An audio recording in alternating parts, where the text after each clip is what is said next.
जय गुरुदेव, जय श्री कृष्ण। आप सभी का स्वागत है वैदिक एस्ट्रोलॉजी यानी आपके अपने लाइफ जीपीएस में। आज हम डिस्कस करने वाले हैं गुरुदेव बृहस्पति का डायरेक्ट होना आपके जीवन के ऊपर क्या इंपैक्ट लेके आएगा। और इंपैक्ट बहुत इमेंस आएगा। क्यों? क्योंकि लग्नेश बनते हैं आपके गुरुदेव बृहस्पति। और जब लग्नेश डायरेक्ट हो जाता है तो वो एक टास्किंग की जगह वो एक रियलिस्टिक टास्क करने लगता है। वो जैक ऑफ ऑल ट्रेड्स की जगह वो एक टाइम पे एक काम करने लगता है। और पोजीशन क्या है? 7th house. लग्नेश जब 7th हाउस में बैठ जाता है तो कहीं ना कहीं लोगों वो इंसान पीपल प्लीजर बन जाता है। अपनों को अवॉइड करके दूसरे की तरफ ध्यान देने लगता है। और रेट्रोग्रेशन में ये बहुत ज्यादा चीजें देखी होंगी आपने। नए लोगों के साथ मिलना, बहुत ज्यादा ट्रैवल करना, कनेक्टिविटी बनाना, अपनों के बारे में दूसरे के साथ डिस्कशन करना, गॉसिप्स करना, शायद कह सकता हूं बिचिंग करना। ठीक है ना? अपने कहीं ना कहीं ऐसे लगने लगेंगे कि यार ये मेरे खिलाफ है। लेकिन यहां पर अब करेक्शन आ रहा है। यहां पर अब कुछ ग्राउंड रियलिटी मिलने वाली है। आपको पता चलने वाला है जिनको अपना मान रहे थे वो क्या अपने हैं। और यहां पता चलने वाला है जिससे हम दूरियां बना रहे थे वो कितने अपने हैं। जिसको भगवान ने हमारी जिंदगी में अपना बना के भेजा है वो अपने हैं, जिनको आप बना रहे हो वो अपने हैं। कितनी इंपॉर्टेंट बात है देखिए। और ये फ्लो हुई है अभी जस्ट। ठीक है, तो गुरुदेव Brihaspati Gemini sign. Gemini sign childish है, एक्सपीरियंस करने की राशि है और यहां पे गलतियां हो जाती हैं। तो यहां पर कुछ इंपल्सिव डिसीजन आपने लिए होंगे अपने आप को लेकर, चाहे वो रिलेशनशिप की बात हो, चाहे वो मैरिड लाइफ की बात हो या पब्लिक इमेज की बात हो। और गुरुदेव बृहस्पति जहां बैठते हैं वहां थोड़ी हानि करते हैं, लेकिन जहां देखते हैं वहां पर बहुत बड़ी ब्लेसिंग देते हैं। पुनर्जन्म कह सकते हैं हम। अमृत दृष्टि है ना। हम सब जानते हैं गुरुदेव बृहस्पति प्रॉस्पेरिटी, अबेंडेंस, ग्रोथ के कारक हैं। और जहां देख लेते हैं वहां ये चीजें आने लगती हैं, वहां पर रियल हैप्पीनेस हमको मिलने लगती है। तो एस्पेक्ट कर रहे हैं आपके लगन को, 11th हाउस को, 3rd हाउस को, लेकिन बैठे कहां है? 7th house. 7th हाउस हमारी मैरिज का है। तो दिया तले अंधेरा।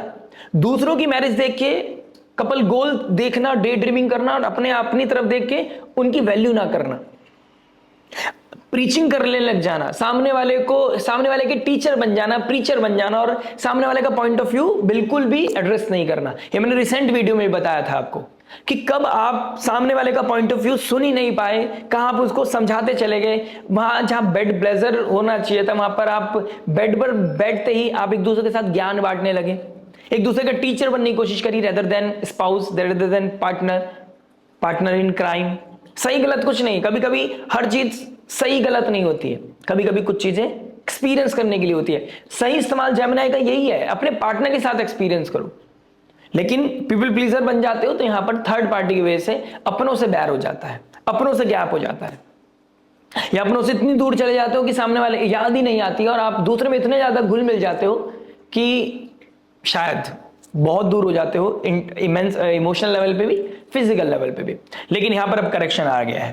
कहते हैं कि सुबह का भूला रात को घर वापस आ जाए तो उसको भूला नहीं कहते। और ये सेम सिनेरियो आपके साथ हो रहा है। रेट्रोग्रेशन आपको पीछे ले जा रहा था, रीथिंक करा रहा था, रीडू करा रहा था, गलतियां करा रहा था और आप अपने एक्सपीरियंस से सीख नहीं पा रहे थे।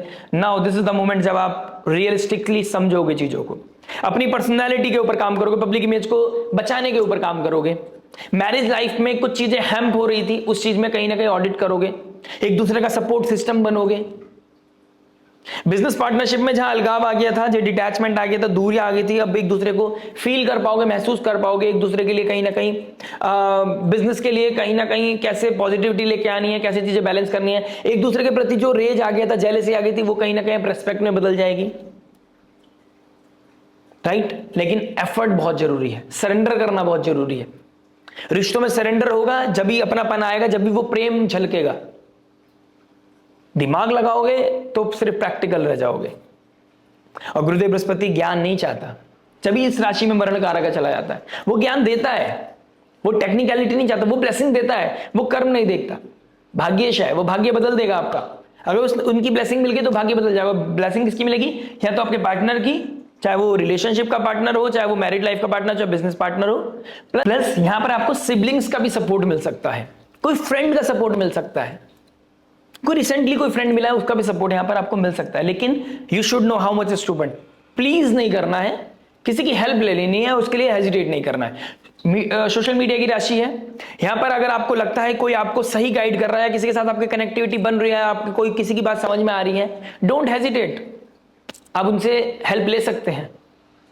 यहां पर counsellor, subject matter expert, healer, astrologer हम भी हो सकते हैं। अगर आपको लगता है कोई प्रॉब्लम है, उसका सॉल्यूशन चाहिए, रीच आउट करें, आप करना पड़ेगा आपको। फिर हेजिटेट करने से और खुद के अपनी प्रॉब्लम का खुद डॉक्टर बनने से प्रॉब्लम आ सकती है। मेरे तक पहुंचने से पहले आप खुद पे ऑडिट करें। मतलब मैंने शायद ये बात बोल दी है कि मेरे तक आ सकते हैं, प्लीज, मैं तो बहुत कुछ दे देता हूं आपको वीडियोस के थ्रू।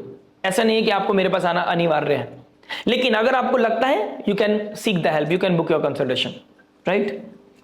गुरुदेव बृहस्पति का एस्पेक्ट पड़ रहा है, फिफ्थ एस्पेक्ट 11th हाउस पे, ठीक है। 11th हाउस हमारे नेटवर्क सर्कल का है, डिटॉक्सिफिकेशन का एस्पेक्ट है, यानी कि एस्पेक्ट में डिटॉक्सिफिकेशन है। तो यहां पर क्या डिटॉक्स होगा? रिलेशनशिप डिटॉक्स होगा। सही और गलत का पता चलेगा, ब्लैक और व्हाइट का पता चलेगा, कौन एक्चुअल में आपके रियल अपने हैं और कौन आपको बैकबाइटिंग करता है, कौन कॉवर्ड है, ठीक है ना, कौन आपको पीछे से आपकी बिचिंग करता है, गॉसिप्स करता है। ये फ्रेंड सर्कल में किसी तरह का ट्रांजिशन देखने को मिलेगा, रिलेशनशिप में ट्रांजिशन देखने को मिलेगा, इंपल्सिव रिलेशनशिप कहीं ना कहीं ड्रॉप होते हुए नजर आएंगे, गलत टॉक्सिक लोग आपके जीवन से दूर जाते हुए नजर आएंगे, भाई बहनों का कहीं ना कहीं सपोर्ट मिलेगा। एक गैप आ गया था भाई बहनों में, आप देखेंगे सडनली आप दोनों आपके बीच में कनेक्टिविटी बढ़ रही है, एक दूसरे के प्रति रेस्पेक्ट बढ़ रही है, एक दूसरे के प्रति वैल्यू बढ़ रहा है, आप उनकी वैल्यू समझ पा रहे हैं, वो आपकी वैल्यू समझ पा रहे हैं, ठीक है ना। डायरेक्ट एस्पेक्ट पड़ रहा है आपके फर्स्ट हाउस पे, पर्सनालिटी डेवलपमेंट आने वाला है आपकी लाइफ में। 11th ऑफ मार्च के बाद हो सकता है रिसेंटली आपकी लाइफ से कोई गया है और ऑल ऑफ सडन आपको ग्राउंड रियलिटी पता चली, किसी के जाने की वैल्यू पता चली, और वो रिस्पॉन्सिबिलिटी अब आपके ऊपर आ गई, तो अब आपको रिस्पॉन्सिबली बिहेव करना पड़ेगा। अब आप चाइल्डिश नहीं हो सकते, थॉट प्रोसेस बदलेगा, आपका आइडियोलॉजी बदलेगा, आपका पर्सनालिटी बदलेगा। अब आप सीरियस हो जाएंगे अपनी लाइफ को लेकर, अपने आप को लेकर, अपनी चीजों को लेकर बहुत, एक कहते हैं ना कि आप पर्टिकुलर हो गए हैं। अब आपके अंदर का वो अनकन्वेंशनल चीजें खत्म होती हुई नजर आएंगी, बहुत ज्यादा रश नहीं करोगे, किसी को लेकर इंपल्सिव हो गए थे कि इसके बिना कुछ नहीं, अब आपको समझ में आएगा हाँ चीजें बदल सकती हैं और चीजें बदल रही हैं, मैं यहां पर रोक सकता हूं, यहां पर सही है, यहां पर गलत है। ये चीज आप सेल्फ ऑडिटिंग में चले जाएंगे, जो आपको रिजेक्शन से और रिग्रेशन से बचाएगा आने वाले समय में, यानी कि रिग्रेट से बचाने में बहुत मदद करेगा ये एस्पेक्ट आपकी, और पर्सनालिटी को डेवलप करने में बहुत हेल्प करेगा। 9th एस्पेक्ट पड़ रहा है आपके थर्ड हाउस पर, यानी कि there is a high chances आप बहुत टाइम से किसी प्रोजेक्ट पे काम कर रहे थे आप, क्योंकि ये सोशल मीडिया का है, पीआर का है, मार्केटिंग का है, सेल्स का है, राइट। तो 9th एस्पेक्ट पड़ रहा है आपके थर्ड हाउस पर, करेज का है, सिबलिंग्स का है, शॉर्ट ट्रैवल का है। ट्रैवल करना चाहते थे, करेज बढ़ेगा, कॉन्फिडेंस बढ़ेगा, ट्रैवल करोगे, क्रिएटिविटी हिट होगी आपकी। बहुत टाइम से आप किसी प्रोजेक्ट पे काम कर रहे थे, आप चाहते थे कि इसको सोशल मीडिया पे तक लेके जाना है, वहां से इनकम राइज करनी है, क्योंकि 11th house and third house दोनों एक्टिव कर रहा है गुरुदेव बृहस्पति, यानी कि सोशल मीडिया से इनकम होना, उसकी तरफ से उसकी वजह से पर्सनालिटी डेवलपमेंट होना, रिकॉग्नाइजेशन मिलना, स्पॉटलाइट मिलना, लोग आपको रिकॉग्नाइज करेंगे।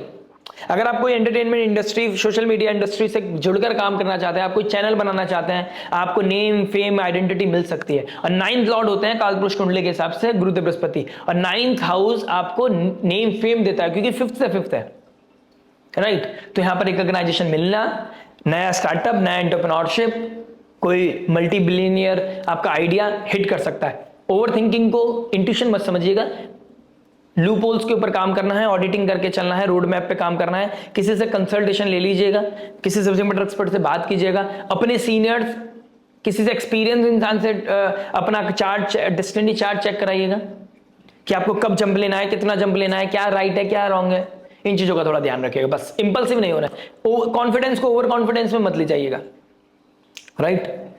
Short travel is very very much on cards. कोई हो सकता है आप इस समय कोई बुक इंट्रोड्यूस करें, कोई आइडिया इंट्रोड्यूस करें, आप किसी सोशल मीडिया पे या किसी पीआर इंडस्ट्री में या फिर आप किसी नेटवर्क इंडस्ट्री में, सेल्स मार्केटिंग में आपको बहुत अच्छी जॉब अपॉर्चुनिटी मिल जाए, आप एंकरिंग करते हैं किसी चीज की, आपको बहुत अच्छी जॉब मिल जाए, ठीक है ना। तो ये प्रोफेशनली भी पर्सनली भी बहुत मेजर डेवलपमेंट लेके आने वाला है गुरुदेव बृहस्पति। लग्नेश का डायरेक्ट होना आपको अलाइन करेगा, कहां पर आपको अनवांटेड एडवाइस नहीं देनी है, कहां पर आपको अनवांटेड किसी को प्लीज नहीं करना है, कहां पर आपको रोकना है खुद को, कहां पर आपको अपना एक्सेस नहीं देना है, कहां पर कैसे किसी के साथ इंटीमेट होना है फिजिकली, इमोशनली, कौन टॉक्सिक है, कौन टॉक्सिक नहीं है। बहुत बड़ा चेंज, बहुत बड़ा मैजिक, बहुत बड़ा ट्रांसफॉर्मेशन आपकी लाइफ को हिट करने वाला है और कर रहा है। रेमेडी के तौर पर आपको श्री सूक्तम का पाठ डेफिनेटली करना चाहिए, आपके फाइनेंशियल क्रंच को खत्म करेगा। आपको विष्णु सहस्त्र नाम पढ़ना चाहिए, आपके कॉन्फिडेंस को, आपके कहते हैं ना कार्मिक डेट को खत्म करेगा। या फिर आप हरे कृष्ण महामंत्र की चैंटिंग कर सकते हैं, ओम नमो भगवते वासुदेवाय की चैंटिंग कर सकते हैं, आप नरसिंह भगवान की स्तुति कर सकते हैं। ठीक है, ये करने से आपकी लाइफ में बहुत अमेजिंग चेंज आएगा, ब्लेसिंग आएगी। मस्तक पर तिलक लगा के जरूर रहिएगा, अपने आप को सात्विक रखिएगा, हम्बल रखिएगा, काइंड रखिएगा, शरणागति दिखाना मत भूलिएगा। लाइफ में कोई भी महाभारत चल रही हो, अगर कृष्ण भगवान के सामने शरणागत हो गए तो वह हाथ पकड़ेंगे और आपको ये युद्ध, ये महाभारत, ये धर्म युद्ध जिता के ले जाएंगे। और यही चीज बता रही है यही गोचर कि अब आपके कर्मों को प्रकाश मिलने वाला है, धर्म युद्ध में आपकी जीत पक्की है। बस आपको अर्जुन बनना है, आस्था दिखानी है, संयम नियम साधना का साथ पकड़ना है। आशा करते हैं वीडियो समझ में आएगा। मिलते हैं नेक्स्ट वीडियो में। टिल देन नमस्ते, राधे राधे, प्रणाम।